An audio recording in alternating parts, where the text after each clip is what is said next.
নমস্কাৰ বন্ধু-বান্ধৱীসকল, Assam learning hub চেনেলটোলৈ তোমালোকক স্বাগতম জনাইছো। আজি লৈ আহিছো কেইটামান প্ৰশ্ন আৰু উত্তৰ।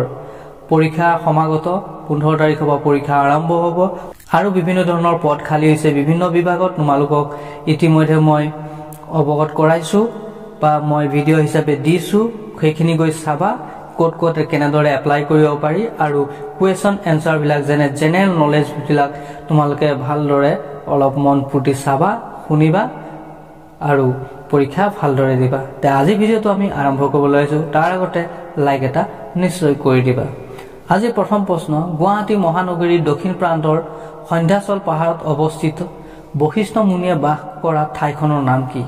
উত্তৰ বশিষ্ঠাশ্ৰম। প্ৰশ্ন, 1751 চনত স্বৰ্গদেউ ৰাজেশ্বৰ সিংহই 7 খলপীয়া কাৰেংঘৰ নিৰ্মাণ কৰা শিৱসাগৰ বুৰঞ্জী প্ৰসিদ্ধ ঠাইখনৰ নাম কি? গড়গাঁও। প্ৰশ্ন, আহোম স্বৰ্গদেউ ৰুদ্ৰসিংহই সতী জয়মতীৰ স্মৃতি সৌধ হিচাপে শিৱসাগৰ ৰংপুৰত খন্দোৱা সৰ্ববৃহৎ পুখুৰীটোৰ নাম কি? উত্তৰ জয়সাগৰ পুখুৰী। প্ৰশ্ন, এছিয়ান গেমছত সোণৰ পদক বিজয়ী প্ৰথম অসমীয়াজনৰ নাম কি? ভোগেশ্বৰ বৰুৱা। প্ৰশ্ন, জ্ঞানপীঠ বঁটা বিজয়ী প্ৰথম অসমীয়াজনৰ নাম কি? ডক্টৰ বীৰেন্দ্ৰ কুমাৰ ভট্টাচাৰ্য মৃত্যুঞ্জয়।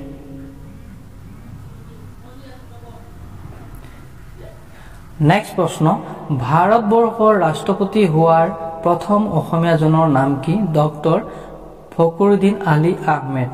প্ৰশ্ন, প্ৰথম অসমীয়া স্নাতক আৰু IAS বিষয়াজনৰ নাম কি? উত্তৰ আনন্দৰাম বৰুৱা। প্ৰশ্ন, উচ্চতম ন্যায়ালয়ৰ মুখ্য ন্যায়াধীশ হোৱা প্ৰথম অসমীয়াজনৰ নাম কি? উত্তৰ পাৰ্বতী কুমাৰ গোস্বামী। প্ৰশ্ন, সাহিত্য একাডেমী বঁটা বিজয়ী প্ৰথম অসমীয়া ব্যক্তিগৰাকীৰ নাম কি? উত্তৰ যতীন্দ্ৰনাথ দুৱৰা, বনফুল 1952 চনত। প্ৰথম অসমীয়া চলচ্চিত্ৰ নিৰ্মাতা জনৰ নাম কি? উত্তৰ জ্যোতিপ্ৰসাদ আগৰৱালা। প্ৰশ্ন, প্ৰথম অসমীয়া পুৰুষ IAS বিষয়াজনৰ নাম কি? আচ্যুত শইকীয়া। প্ৰশ্ন, ব্ৰিটিছ চৰকাৰৰ পৰা ছাৰ উপাধি লাভ কৰা প্ৰথম অসমীয়াজনৰ নাম কি? উত্তৰ ছাৰ ছৈয়দ ছাদুল।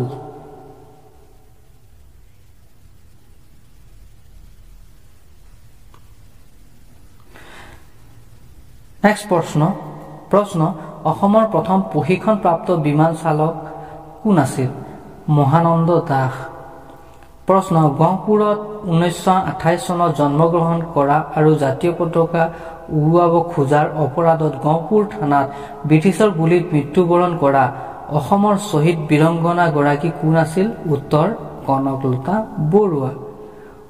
নেক্সট প্ৰশ্ন, 1885 চনত জন্ম লাভ কৰা কবি আৰু অসম কেশৰী উপাধিৰে সন্মানিত হোৱা অসমৰ প্ৰসিদ্ধ কবি সাহিত্যিকজনৰ নাম কি? অম্বিকাগিৰি ৰায় চৌধুৰী। প্ৰশ্ন, ভাৰত ত্যাগ আন্দোলনত ভাগ লোৱা আৰু 1942 চনৰ 10 অক্টোবৰত ব্ৰিটিছ ৰেলগাড়ী বগৰাই দিয়াৰ বাবে 1943 চনৰ 15 জুন তাৰিখে ফাঁচি হোৱা অসমৰ শ্বহীদ জন কোন আছিল? উত্তৰ কুশল কোঁৱৰ।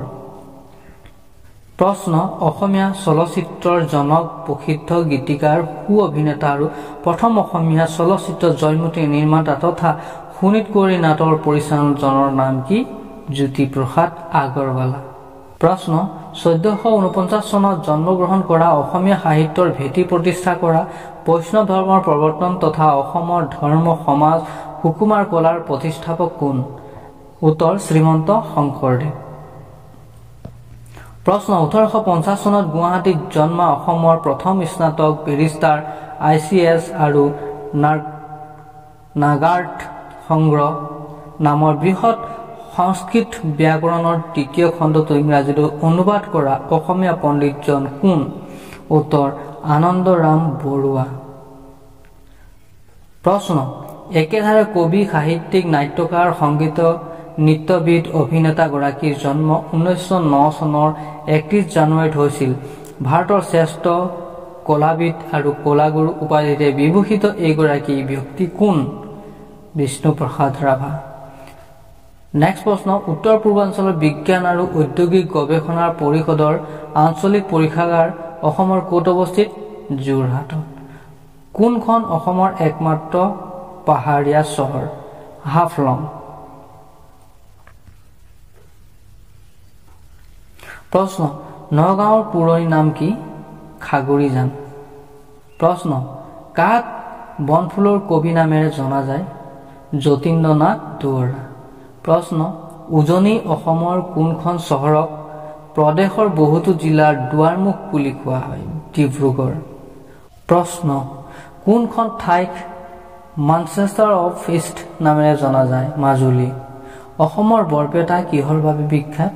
কাঠ শিল্প, বাঁহ বেতৰ শিল্প তথা কাঁহ শিল্পৰ বাবে বিখ্যাত। প্ৰশ্ন, শিৱসাগৰৰ তলাতল ঘৰ কোন চনত নিৰ্মাণ কৰা হৈছিল? 1765 চনত। ৰংঘৰ কোনে সাজিছিল? প্ৰমত্ত সিংহই।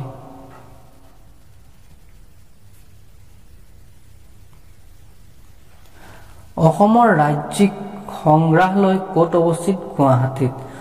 অসমৰ কোনখন ঠাইত তৈল নগৰী নামেৰে জনা যায়? ডিগবৈ।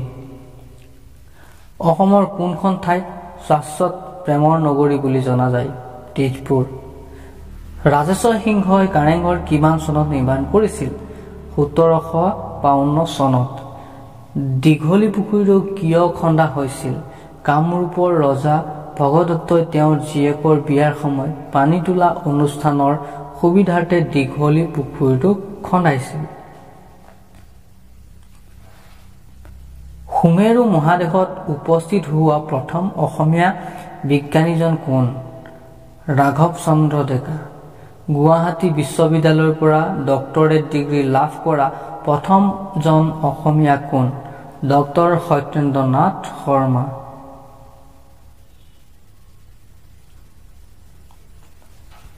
প্ৰশ্ন, লণ্ডনত PhD ডিগ্ৰী লাভ কৰা প্ৰথম অসমীয়া মহিলাগৰাকী কোন? ডক্টৰ তিলোত্তমা গগৈ। যোৰহাটত জন্মগ্ৰহণ কৰা তেখেত প্ৰথম অসমীয়া মহিলা পাইলট, তেখেত কোন বাৰু? ধীৰা হাজৰিকা। প্ৰশ্ন, শিৱসাগৰ পুখুৰীৰ পাৰত অৱস্থিত কোনটো মন্দিৰ অসমৰ সৰ্বোচ্চ শিৱ মন্দিৰ? শিৱদৌল। নৱগ্ৰহ মন্দিৰটো গুৱাহাটীৰ কোন পাহাৰত অৱস্থিত? চিত্ৰাচল। শিৱদৌল, বিষ্ণুদৌল আৰু দেৱীদৌল একেলগে অসমৰ কোন ঠাইত অৱস্থিত? শিৱসাগৰ। প্ৰখ্যাত উমানন্দ মন্দিৰটো কোন চনত স্থাপত্য হৈছিল? 1694 চনত। ভস্মাচল পাহাৰত কি মন্দিৰ অৱস্থিত? উমানন্দ। কামাখ্যা মন্দিৰ পুনৰ নিৰ্মাণ কেতিয়া কৰা হৈছিল? 1665 চনত। অশ্বকান্ত মন্দিৰ ক'ত অৱস্থিত? উত্তৰ গুৱাহাটীত। প্ৰশ্ন, হিন্দু, বৌদ্ধ আৰু জৈন ধৰ্মৰ শিলালিপি, মূৰ্তি আদি শ্ৰী সূৰ্য পাহাৰত দেখা যায়। এই পাহাৰখন থকা অসমৰ জিলাখনৰ নাম কি? গোৱালপাৰা। কামাখ্যা মন্দিৰটো গুৱাহাটীৰ কোন পাহাৰত অৱস্থিত? নীলাচল পাহাৰত। কামাখ্যা মন্দিৰৰ সন্মুখত থকা সৰু পুখুৰীটোৰ নাম কি? সৌভাগ্য কুণ্ড। অসমত মুছলমানসকলৰ পবিত্ৰ তীৰ্থস্থানখন কোনখন? পুৱা মক্কা, হাজো। পঞ্চপীৰৰ দৰগাহ অসমৰ ক'ত অৱস্থিত? ধুবুৰীত। গুৱাহাটীত নিৰ্মাণ কৰা ভগৱান ভেংকটেশ্বৰ মন্দিৰটোৰ নাম কি? তিৰুপতি বালাজী মন্দিৰ। গুৱাহাটী মহানগৰী পঞ্চতীৰ্থ নামেৰে জনাজাত। ইয়াৰ 4খন তীৰ্থ হ'ল কামাখ্যা, উমানন্দ, নৱগ্ৰহ আৰু উগ্ৰতাৰা। পঞ্চমখন তীৰ্থ কি? অশ্বক্লান্ত। প্ৰশ্ন, বিলেশ্বৰৰ দেৱালয় অসমৰ কোনখন ঠাইত অৱস্থিত?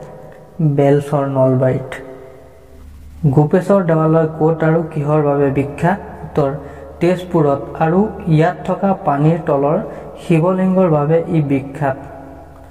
মহাভৈৰৱ মন্দিৰ ক'ত অৱস্থিত? তেজপুৰত। নৱগ্ৰহ মন্দিৰটো কোন চনত নিৰ্মাণ কৰা হৈছিল? 1752 চনত। শুক্লেশ্বৰ মন্দিৰটো কোন চনত নিৰ্মাণ কৰা হৈছিল? প্ৰমত্ত সিংহই 1744 চনত। নেক্সট প্ৰশ্ন, মদন কামদেৱৰ মন্দিৰ গুৱাহাটীৰ পৰা কিমান কিলোমিটাৰ দূৰত অৱস্থিত? 34 কিলোমিটাৰ দূৰত অৱস্থিত।